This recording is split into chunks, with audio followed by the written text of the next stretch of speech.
नमस्कार, न्यूज़ 24 के खास कार्यक्रम आमने सामने में आपका स्वागत है। आज मेरे साथ हैं आरजेडी के युवा और बड़े, जिसे कह सकते हैं जोरदार भाषण देने वाले नेता तेजस्वी यादव जी। तेजस्वी जी, आज इन दिनों पूरी जो इंडी गठबंधन है उसका, जैसे आपने बोलते कंधे पर उठा के चल रहे, लेकिन उसमें उस चक्कर में आपकी कमर पे थोड़ी चोट लग गई। शारीरिक चोट है, कभी भी किसी को कहीं भी हो सकता है, लेकिन जो बेरोजगारी का जो दर्द है उससे तो ज़्यादा नहीं हो सकता। जो गरीबी का जो दर्द है उससे ज़्यादा तो नहीं हो सकता। महंगाई का जो दर्द झेल रहे हैं लोग, उससे ज़्यादा तो दर्द हो नहीं सकता। तो लोगों के बीच जाना, अपनी बात को रखना, क्योंकि ये चुनाव बहुत ही महत्वपूर्ण चुनाव है। इससे देश के नागरिकों के भलाई के लिए सब लोग जो है अपने सरकार को चुनते हैं कि किसको चुना जाए। तो हम लोगों का दायित्व बनता है कि सही बात जो है जनता के बीच रखें। हम क्या करेंगे, और विपक्ष में रहते हुए हमारी भूमिका होती है कि जो 10 साल जो लोग शासन में रहे उन्होंने क्या किया और क्या नहीं किया, जनता के बीच रखें। और हम लोगों का मानना है कि जिस हिसाब से 10 साल तक जो शासन चला मोदी जी का, वो तानाशाह के तरीके से शासन चला।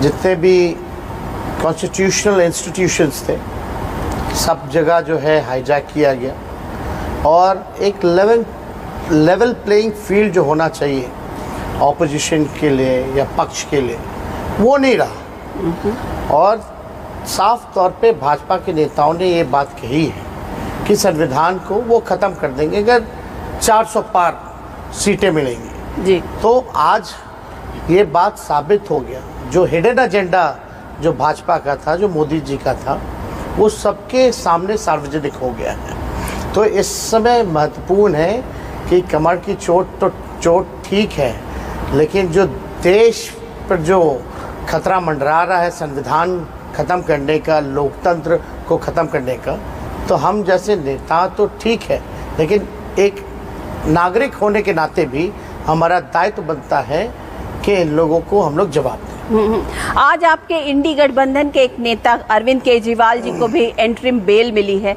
चुनाव में प्रचार करने के लिए, उसे आप किस तरीके से देख रहे हैं? अ फिलिप टू द इंडी गठबंधन? देखिए,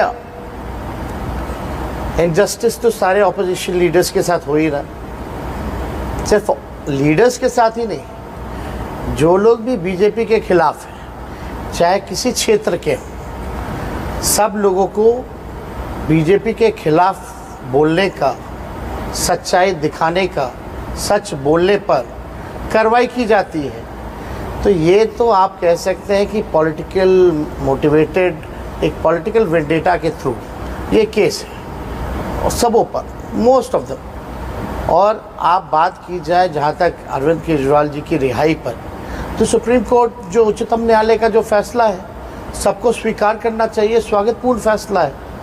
और फ़ायदा तो लोगों को होगा ही इससे कि दिल्ली के मुख्यमंत्री जो हैं वो बाहर आएंगे और अपनी पक्ष को जो है जनता के बीच रखेंगे। और जहाँ तक इंडिया अलायंस की बात है, दिल्ली हो या पूरे देश में, काफ़ी मजबूती से हम लोग जो है सामना कर रहे हैं। और बीजेपी की हालत जो है, पहले ये 400 पार का नारा देते थे, फर्स्ट फेज़ में ही 400 का जो फिल्म ये दिखा रहे थे, फर्स्ट फेज़ में ही सुपर फ्लॉप हो गया।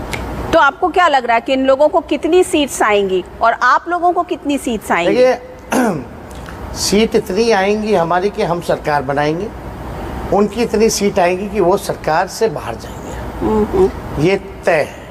और जनता ने मूड बना लिया है। 10 साल तक लोग ठगे हुए महसूस कर रहे हैं। मोदी जी जब भी भाषण देते हैं, भाइयों बहनों, हम आएंगे तो अच्छे दिन लाएंगे, 2 करोड़ नौकरी देंगे, 15 लाख खाते में आएंगे, काला धन लाएंगे, किसानों का आय दुगना कर देंगे, कच्चा मकान को पक्का मकान बना देंगे, देश की आर्थिक व्यवस्था को बेहतर बनाएंगे।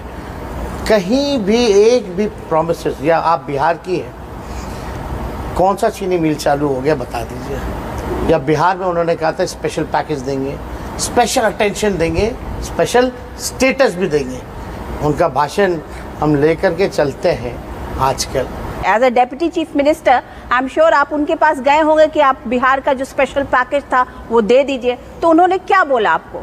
कई बार हमने ही नहीं, हमारे जो चाचा हैं, जो मुख्यमंत्री हैं नीतीश जी, कई बार उन्होंने भी मांग की।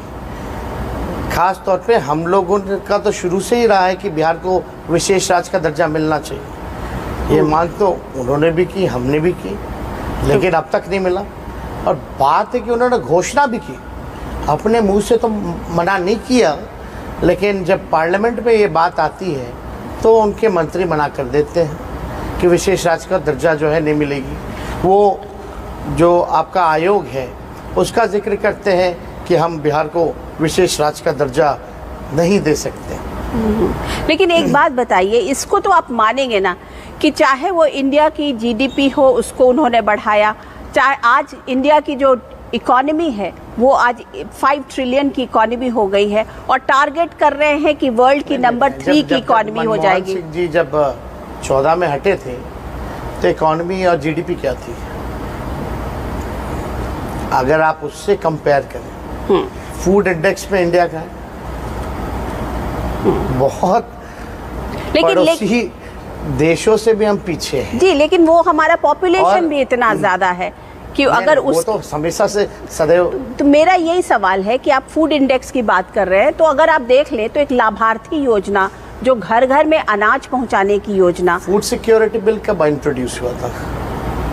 बिल इंट्रोड्यूस होना और एग्जीक्यूट होना, एग्जीक्यूट होना और इस लेवल पर एजुकेशन कब मिला, राइट टू इंफॉर्मेशन कब मिला, right to food security bill के तहत ही बस नाम बदल देने से कुछ योजना, देखिए पास तो उसी टाइम हुआ ना। पास होना एक चीज है और किसी भी चीज को एग्जीक्यूट करना दूसरी चीज है। हम भी छोटे से देखते रहे, हमारे कई लोगों से मिलना जुलना शुरू से ही रहा है। पहले बिहार में किरासन तेल भी मिलता था, चीनी भी मिलता था, अनाज भी मिलता था। आप तो बिहार की है, बताइए किरासन तेल मिलता था कि नहीं मिलता था? पहले अनाज मिलता था कि नहीं मिलता था? चीनी मिलता था कि नहीं मिलता था? सब तो मिलता ही था। लेकिन अगर प्रधानमंत्री कहते हैं हमने गरीबी खत्म की, तो आप 80 करोड़ लोगों को अनाज क्यों बांट रहे हो? ये सवाल बनता है कि नहीं बनता? अगर आप कह रहे हैं जीडीपी इकोनॉमी बूम कर रही है, तो आप 80 करोड़ लोगों को अनाज क्यों बांट रहे हैं फिर? ये तो सवाल खड़ा होता है। देखिए, प्राइम मिनिस्टर जी का कैलकुलेशन चाहे जीडीपी को लेकर के हो, इकोनॉमी को लेकर के, वो अलग ही थ्योरी, अपना अलग फॉर्मूला वो लगाते रहते हैं। लेकिन सच्चाई ये है कि देश में बेरोजगारी बढ़ी है, देश में महंगाई बढ़ी है, देश में गरीबी बढ़ी है। ये जो है असल मुद्दे हैं। और प्रधानमंत्री जी 14 से पहले इन्हीं मुद्दों को लेकर के कांग्रेस को कोसते थे। गैस सिलेंडर की बात करते तो पहले 400 में वो कहते थे भैया वोट देने जाना तो नमस्कार करके जाना। आज आप ही बता दीजिए 1200-1400 सिलेंडर तो है, लेकिन गैस भराने का हमारे गरीबों के पास पैसा नहीं है। पर खातों में जा रहा है पैसा, किसानों के खाते में जा रहा है पैसा, महिलाओं को लाभ मिल रहा है, क्योंकि एक बहुत बड़ा वोट बैंक तैयार हुआ है जो उनके नाम पर या उनके काम पर दे रहा है। आपको देश को आगे बढ़ाना है या आप पीछे ले जा रहे हैं? आप लोगों को नौकरी क्यों नहीं देते हैं? बेरोजगारी क्यों नहीं दूर करते हैं? लोग खुद अपने बलबूते अनाज खरीदेंगे, खाएंगे। आप वैसा देश तो क्या, व्हाट इज़ द विजन?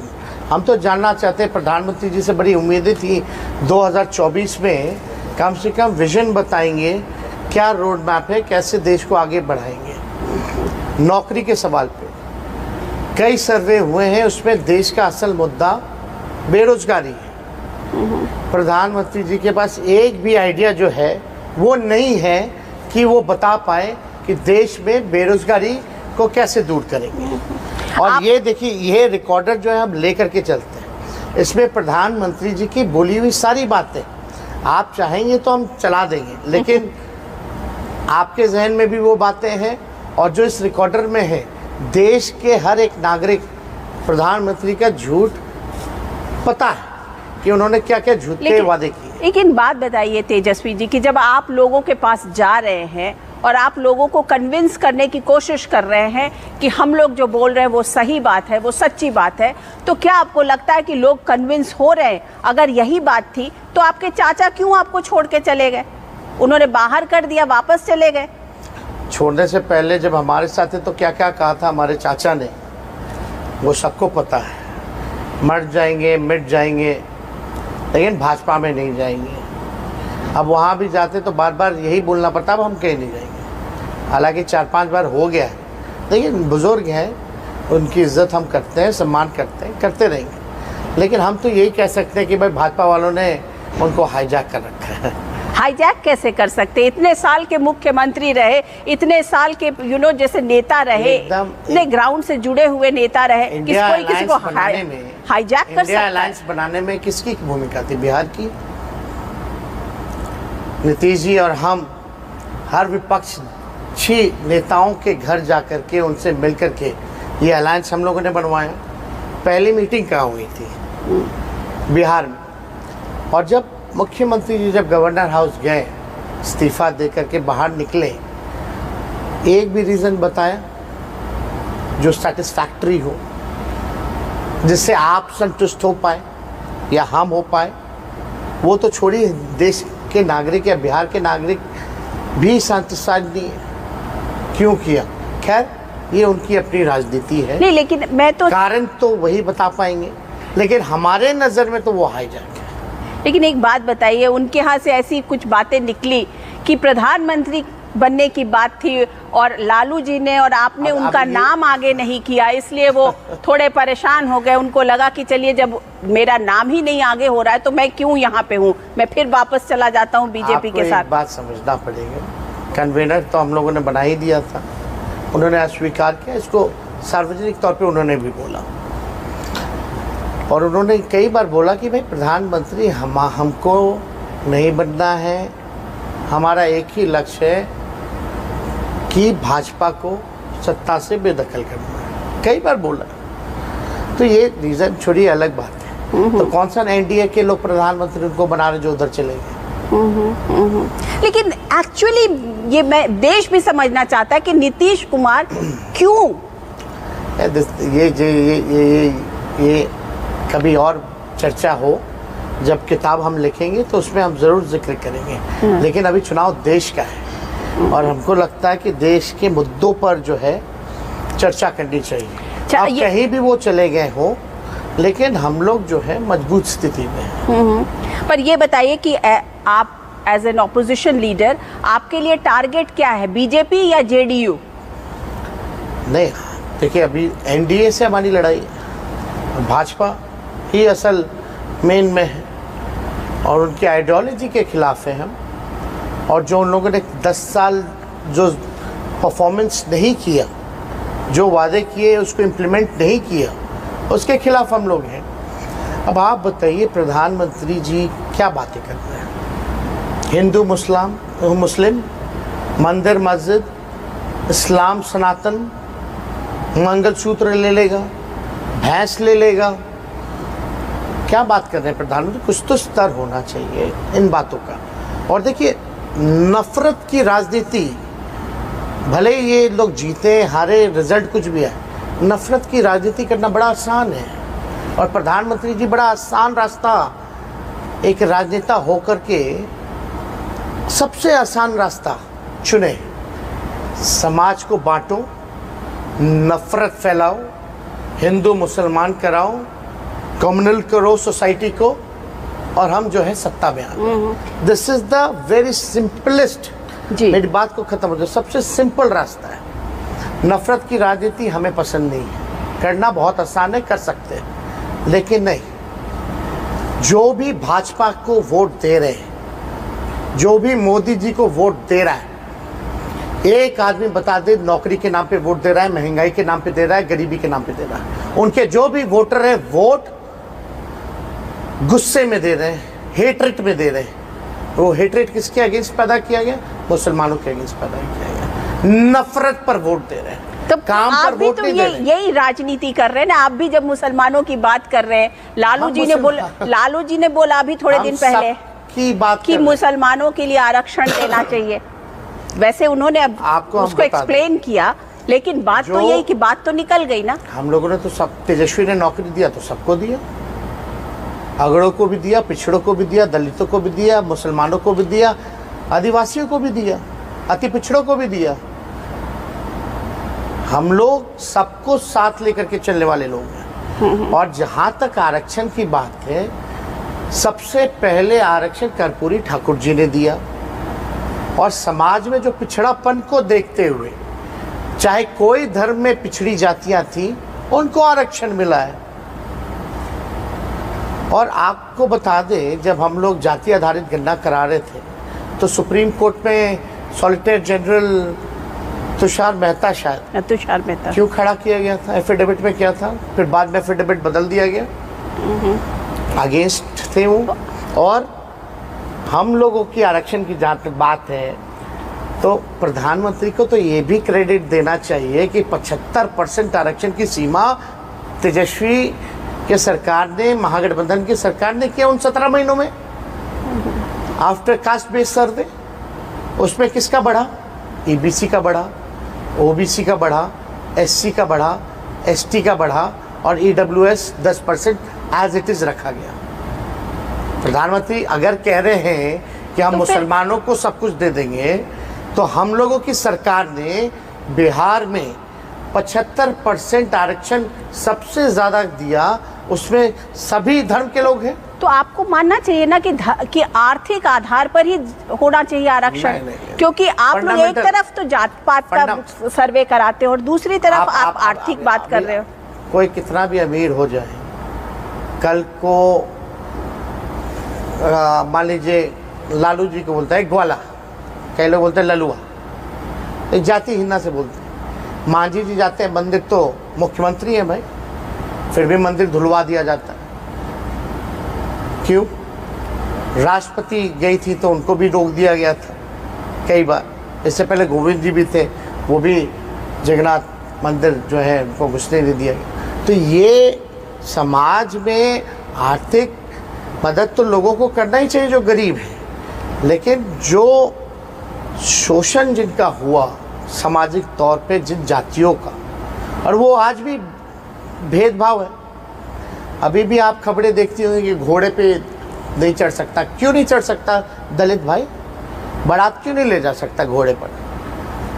तो ये तो सोच है ना अभी भी। तो सिर्फ आर्थिक तौर पे बाबा साहब अम्बेडकर ने संविधान में आरक्षण नहीं दिया, जो भेदभाव, जो घृणा थी, उस हिसाब से लोगों ने। तो एक बात बताइए, अगर आप लोगों की सरकार आ गई तो क्या, अगर इंडी गवर्नमेंट की सरकार आ गई तो आप लोग इंसिस्ट करेंगे कि ये आरक्षण का जो दायरा है वो और बढ़े? पहले तो सबसे पहले तो जाति आधारित गणना होना चाहिए, कास्ट बेस्ड सर्वे होना चाहिए, उसके अनुपात में आरक्षण बढ़ना चाहिए। मोदी जी क्यों नहीं करा रहे? लेकिन सुप्रीम कोर्ट का फैसला है कि 50% से ज्यादा नहीं कर सकते। सेंसस भी नहीं कराया ना, नहीं वो बैरियर टूट गया ना 50% का। जब ईडब्ल्यूएस का आ गया उसी टाइम जो है बैरियर टूट गया था। तो हम लोगों ने तो 60% 65% तो कर ही दिया। बिहार में 10% ईडब्ल्यूएस का, तो 75% हो ही गया। बैरियर तो ईडब्ल्यूएस का जो थे वीकर सेक्शन वाले, उसी टाइम टूट गया था। तो आप क्या, अगर आप लोगों की सरकार आती है तो पहला फैसला कैबिनेट का क्या यही माना जाए?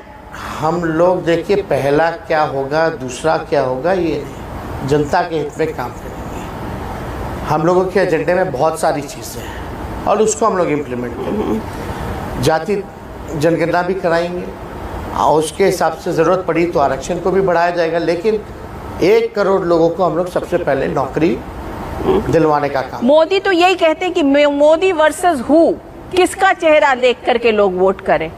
जनता जो आए इससे अच्छा ही है। हमको झूठ बोलने वाला प्रधानमंत्री नहीं चाहिए, आपस में लड़वाने वाला प्रधानमंत्री हमको नहीं चाहिए, ड्रामेबाज प्रधानमंत्री हमको नहीं चाहिए, इवेंट मैनेजमेंट वाला प्रधानमंत्री हमको नहीं चाहिए। संविधान लोकतंत्र को ख़त्म करने वाला प्रधानमंत्री हमको नहीं चाहिए। हमको वैसा आदमी चाहिए जो काम करके दिखाए। तो अगर एनडीए की सरकार 4 जून को जीत जाती है और वो फिर से वापस सरकार में आ जाते हैं, तो आप फिर मानेंगे कि आपकी जितनी बातें थी उन सब बातों को लोगों ने नकार दिया? आप कह रहे हैं जैसे झूठा प्रधानमंत्री, या आप कह रहे हैं इवेंट मैनेजमेंट का प्रधानमंत्री, फिर लोगों ने नकार दिया ना आपकी सारी बातों को, लोग एक्सेप्ट नहीं करेंगे। 14 में या 19 में सीटें आई, लेकिन most of the voting percentage अगर आप देखें तो किसके खिलाफ? प्रधानमंत्री के खिलाफ तो मान लीजिए 40% 45% इनको आया, बाकी 50% 60% तो मोदी जी के खिलाफ आया ना। तो वो जनता तो नहीं मान रही प्रधानमंत्री जी को, वो तो झूठा ही मान रही है। तो आप उस हिसाब से भी तो देख सकते हैं। अच्छा, ये बताइए कि आप लोगों ने ये बोल दिया कि संविधान को बदल देंगे। आप लोगों के पास आरक्षण है, मुस्लिम रिजर्वेशन है, या मुस्लिम बेस्ड पॉलिटिक्स है, या संविधान को बदलना? ये 3 मेजर मुद्दे हैं आप लोगों के पास। आपकी बात कि हमें नौकरी देनी है, आपकी बात कि हमें गरीबी ख़त्म करना है, बेरोज़गारी ख़त्म करनी, उस बात को लोग कितना मान रहे हैं? आपको क्या लग रहा है? अब हम आपसे पूछे, आपको क्यों नहीं लगता कि संविधान खतरे में है, लोकतंत्र खतरे में है? अगर हम आपसे पूछें कि आपको क्यों नहीं लगता कि संविधान और लोकतंत्र खतरे में? नहीं, ऐसा क्या है? आप अपनी बात रख रहे हैं, आप अपनी बात कह पा रहे हैं। लोग हैं, तभी तो साथ है ना। तभी तो प्रधानमंत्री जी को बिहार में रोड पे ले आए नौकरी के एजेंडे में। रोड शो कर रहे हैं प्रधानमंत्री, रोड शो करें, एयर शो करें। हम तो जॉब शो किए और जॉब शो करेंगे।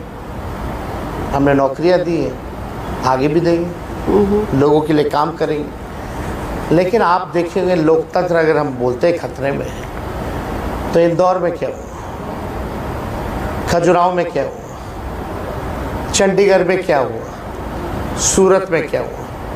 मतलब आप जनता को ऑप्शन ही नहीं दिया जाए कि वो अपने पसंद का उम्मीदवार भी चुन सके। इससे खतरनाक डिज़ाइन क्या हो सकता है? इंदौर वाले क्या 3 दिन पहले 307 का मुकदमा हो गया, सूरत वाले शायद बिक गए होंगे, खजुराहो में नामांकन रद्द हो गया, चंडीगढ़ में तो सुप्रीम कोर्ट का ही फैसला आप भी देख सकती है। खैर, चंडीगढ़ में जो हुआ वो बिहार में 2020 में हो चुका था 10-12 सीटों पर। लेकिन आप देखिए, ये तो पूरी साजिश है। और जब हम बोलते हैं संविधान खत्म करने की, तो उससे पहले तो भाजपा के उम्मीदवार MP कई वीडियो हम लोगों ने शेयर की। वो कहते हैं हमको प्रेसिडेंट बहुमत दे दो, हम संविधान बदल देंगे। किसी भी नेता पे कार्रवाई हुई, किसी भी उम्मीदवार या MP पे कार्रवाई हुई जिन्होंने ये बात बोली? क्या आपको नहीं लगता कि उन्होंने अनंत हेगड़े को हटा दिया? वैसे और भी बताऊँ तो साउथ में और भी, बिहार में गया मैं, बैठ के दिए, बैठ के प्रेम कुमार बैठे हुए थे बगल में मंत्री। बिहार में भी दिया गया, राजस्थान में भी दिया गया, यूपी में दिया गया, जो उनके MP है। क्या कार्रवाई हुई? कोई कार्रवाई नहीं हुई। पर पीएम तो खुद बोल रहे हैं ना कि हम तो ये झूठ बात है कि संविधान को हम बदलना चाहते हैं। बाबा साहब अम्बेडकर, प्राइम मिनिस्टर का भाषण है। तो कार्रवाई करें। आपके दल में लोग बोल रहे हैं, चीख के बोल रहे हैं, चिल्ला के बोल रहे हैं। और कुछ दिन पहले तो अभी लाइव वीडियो गुजरात का आपने देखा होगा, भाजपा के नेता ने कैसे EVM को ही हाईजैक कर लिया, बूथ को ही ले गए, बूथ ही हाईजैक हो गया। फेसबुक पे, सोशल मीडिया पे लाइव आकर के लोग बूथ लूट रहे हैं। ये हालत हो गई है। तो क्या आप लोग इलेक्शन कमीशन को कंप्लेन कर रहे हैं? क्या इलेक्शन कमीशन आपकी बात नहीं सुन रहा है? कांग्रेस के लोगों ने किया ना इतना प्रधानमंत्री के खिलाफ, जो हेट्रेड का स्पीच दिया, कि एक कार्रवाई बता दे इलेक्शन कमीशन ने जो नोटिस प्रधानमंत्री जी को भेजा हो। कई स्पीचेस दिखा देंगे जो हेट्रेड पैदा करता है प्रधानमंत्री की। Not even a single action has been taken by the election commission. So do you think that election commission? I believe there is level playing field नहीं है. Somehow election commission is getting compromised, and why it is happening I don't know. You should be asking these questions to the election commission officers, उनसे सवाल पूछिए। आपको लगता है कि बहुत नहीं लगता कि है ही, मतलब कॉम्प्रोमाइज आप है। इस चीज को बोल रहे हैं कैमरे पर लाइव कि इलेक्शन कमीशन जो है वो कॉम्प्रोमाइज्ड हो रहा है? सच को झूठ बोलने में हमको डर किस बात का है? लोगों को दिख रहा है। आपने बताइए जो प्रधानमंत्री जी ने मुसलमानों के बारे में जो बोला या कोई भी बात कही, वो क्या प्रधानमंत्री को बोलना चाहिए था? उससे समाज में हेट्रेड पैदा नहीं होता? धर्म की बात वो तो छोड़ो, मंदिर की भी। आप इलेक्शन कमीशन जिस दिन नोटिफिकेशन जारी हो रहा था, हम लोगों ने 1.5-2 घंटे का भाषण सुना इलेक्शन कमीशन का। एक चीज़ बता दीजिए जो उन लोगों के लिए इम्प्लीमेंट हो। नथिंग। खैर, लड़ाई है तो लड़ना है, चाहे लेवल प्लेइंग हो या ना हो। तो इस लड़ाई में अगर जब आपको तेजस्वी यादव को किसी से बात करना हो, किसी से सलाह लेनी हो, तो आप किस लीडर को फ़ोन करते हैं? राहुल गांधी को फ़ोन करते हैं कि अखिलेश यादव को फ़ोन करते हैं, भगवंत मान को फ़ोन करते हैं? ग्राउंड से फीडबैक आता है, जो हमारे वर्कर हैं, and we are in direct connect with people. हम लोग लोगों से भी मिलते रहते हैं, जुड़ाव रहता है, फीडबैक वहाँ से मिलता है, तो उस हिसाब से हम लोग जो है काम करते हैं। हाँ, कुछ करना है नेशनल लेवल पे तो सब कोऑर्डिनेट तो करती, बात करती, बात करने में तो सबों से बात होती है। लेकिन तेजस्वी यादव आज की राजनीति को या 4 जून की राजनीति को किस तरीके से देख रहे हैं? How are you seeing the whole politics? Do you see it very polarised? Do you see that this politics is going to end and new kind of a politics is going to come? What will that be? देखिए, हम बहुत ही आश्वस्त हैं कि इस बार India की सरकार बनेगी, और इंडिया की सरकार बनेगी तो मुद्दे की बात होगी, मुद्दे की बात होगी। पढ़ाई, दवाई, कमाई, सिंचाई, महंगाई की बात होगी, बेरोजगारी ख़त्म करने की बात होगी, गरीबी ख़त्म करने की बात होगी। इन सारी चीज़ों पर, ताकि मेरा मानना जब तक गांव विकास नहीं करता तब तक देश विकास नहीं कर सकता। गांव को आगे बढ़ाना पड़ेगा, गांव के लोगों के लिए काम करना पड़ेगा, उस हिसाब से हम लोगों को काम करना है। तो अच्छी शिक्षा व्यवस्था हो, अच्छा स्वास्थ्य व्यवस्था हो, इन सब चीज़ों पे खास तौर पे हम लोगों को ध्यान देने की ज़रूरत है। एक बात बताइए, आपने लोकतंत्र खतरे में है इसकी बात की, ये बताइए कि तेजस्वी यादव को कौन सी इंस्टीट्यूशन पर विश्वास है आज की डेट में? कौन सा ऐसा इंस्टीट्यूशन है जिस पर आप विश्वास करते हैं कि हाँ, मुझे इस इंस्टीट्यूशन पर, इस संविधान पर, इस पर विश्वास है? मुझे बड़ी खुशी होती कि आज मैं इस समय बोल सकता कि मुझे चौथे स्तंभ पर विश्वास है, लेकिन नहीं कह सकते। क्या आप भी कह सकती हैं कि media is playing a fair role?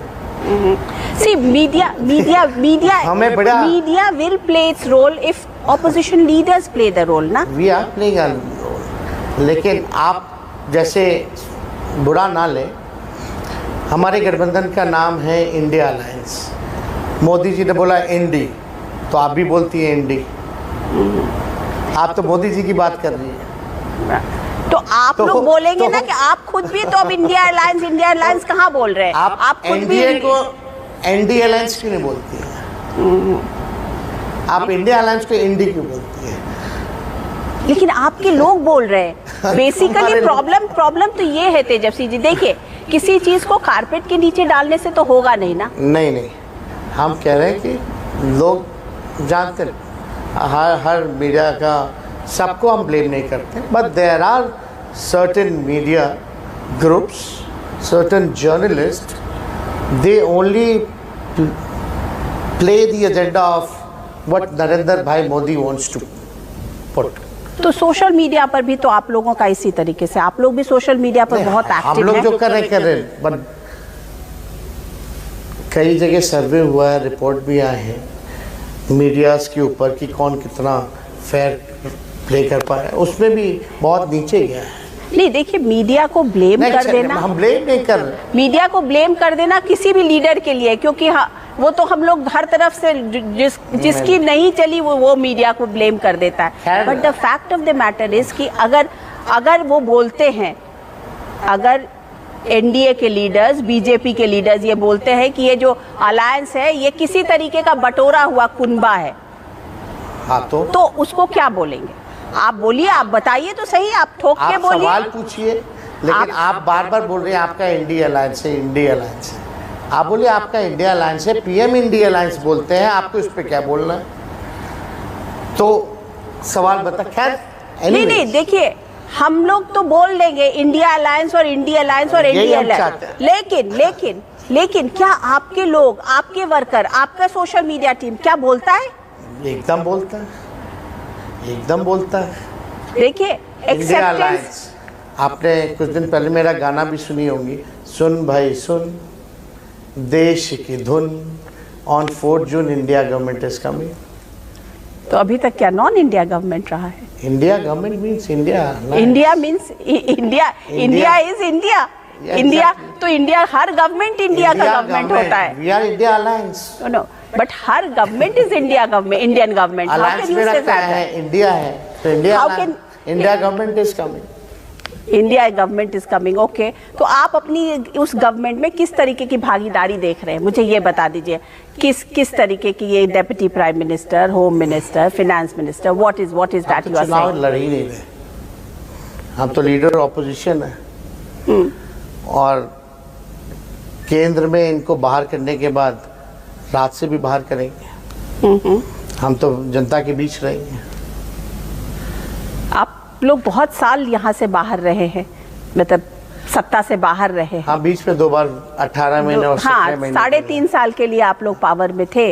हाँ, तो ये जो है इतने साल के बाद आपको लगता है कि देश या आपका राज्य तैयार है आपको पावर में बैठाने के लिए पूरी तरह से? मालिक है, let people decide. Okay, but last 2 election से we are the single largest party, तो लोगों में एक उम्मीद बनी है। और जो 17 महीने हम लोगों ने काम किया है, जो कि 17 साल में भी नहीं हुआ, कई ऐसे महत्वपूर्ण काम किए हैं। जाति आधारित गणना कराना, 75% आरक्षण को बढ़ाना, 5 लाख नौकरी और 3 लाख नौकरी प्रक्रियाधीन करके आए हैं। 4.5 लाख नियोजित शिक्षक कर्मियों को राजकीय कर्मी का दर्जा दिया। स्वयं सहायता समूह के मानदेय को दुगुना किया। आईटी पॉलिसी हमने बनाई, टूरिज्म पॉलिसी हमने बनाई, स्पोर्ट्स पॉलिसी हमने बनाई, इन्वेस्टर मीट कराया। पहली बार बिहार में 50,000 करोड़ का MOU साइन हुआ। आपको लगता है कि जेडीयू अब ज्यादा दिन क्या होगा? जेडीयू का क्या होगा? आप जेडीयू के साथ रहे हैं, बताइए जेडीयू को आप किस तरीके से बिहार में देख रहे हैं? जब सरकार से तभी बोले थे 24 तक जेडीयू पार्टी समाप्त हो जाएगी, वो चलेगी नहीं। जेडीयू में कोई भविष्य नहीं है बिहार में। आगे या तो बीजेपी या तो आरजेडी, महागठबंधन, या तो बीजेपी के जो उनके 2-4 जो सहयोगी होंगे वो होंगे। कहते हैं आगे की राजनीति बिहार की चिराग वर्सेस तेजस्वी की है, चिराग पासवान वर्सेस तेजस्वी यादव की है। आप नाराज कर रही है सम्राट चौधरी जी को, दूसरे वाले डिप्टी सीएम को भी आप नाराज कर रही है। लेकिन एक बात बताइए कि आप भी बहुत सोशल मीडिया पर एक्टिव होते हैं, ये मछली खाने का क्या आप कर रहे थे? कभी संतरा दिखा रहे हैं, कभी मछली का कांटा दिखा रहे हैं, मतलब what is all this? Just to tickle? कुछ नहीं दिखाए। फिर नवरात्र से एक दिन पहले का वीडियो है, उसमें साफ तौर पे date mention. I was just checking BJP's IQ level, और हम सच साबित हुए। क्या IQ लेवल है? बिना पढ़े लिखे मुद्दा बना दो। प्रधानमंत्री जी को मछली दिख गया, लेकिन हम रोजगार की बात कर रहे हैं, नौकरी की बात कर रहे हैं, उस पर कभी नहीं बोले। ये मछली बड़ा चुभा है उनको। अब ये तो वही जाने। तो अगले दिन तो भाई हम लोगों ने संतरा खाया कि भाई लीजिए संतरा ही खा रहे हैं, कहीं संतरे के रंग से आपको चुभन ना हो जाए। और टिकल होते भी तो हो, हमको क्या है? आप लोग कौन सी पॉलिटिक्स कर रहे हैं, जिसे बोलते हैं ना गुरिल्ला पॉलिटिक्स? उस टाइप की पॉलिटिक्स कर रहे हैं क्या? हम लोग कोई पॉलिटिक्स नहीं, we are doing a positive politics. जनता के लिए हम लोग राजनीति कर रहे हैं, जनता की मुद्दे को हम लोग उठा रहे हैं। जनता के मुद्दे को जो उठाना है आप उसका कोई भी नाम दे सकते हैं, बट आप भी जानते हैं लोग परेशान हैं बेरोज़गारी से, महंगाई से, गरीबी से। प्रधानमंत्री महंगाई का म नहीं बोलते, गरीबी का ग नहीं बोलते, बेरोज़गारी का ब नहीं बोलते। बोले ना, अच्छा लगेगा हमको भी। चलिए, आ रहे हैं यहाँ पे रोड शो करने, हो सकता है आपकी बातों का जवाब दे। एक ही जवाब है, घिसा पीटा। जब से बिहार आए हैं 14 से वही बातें प्रधानमंत्री जी बोल रहे हैं। फिर भी हमारी सरकार बनती, हम ही सबसे बड़ी पार्टी बनते। चलिए ठीक है। तेजस्वी यादव जी, हमसे बात करने के लिए आपका बहुत बहुत शुक्रिया।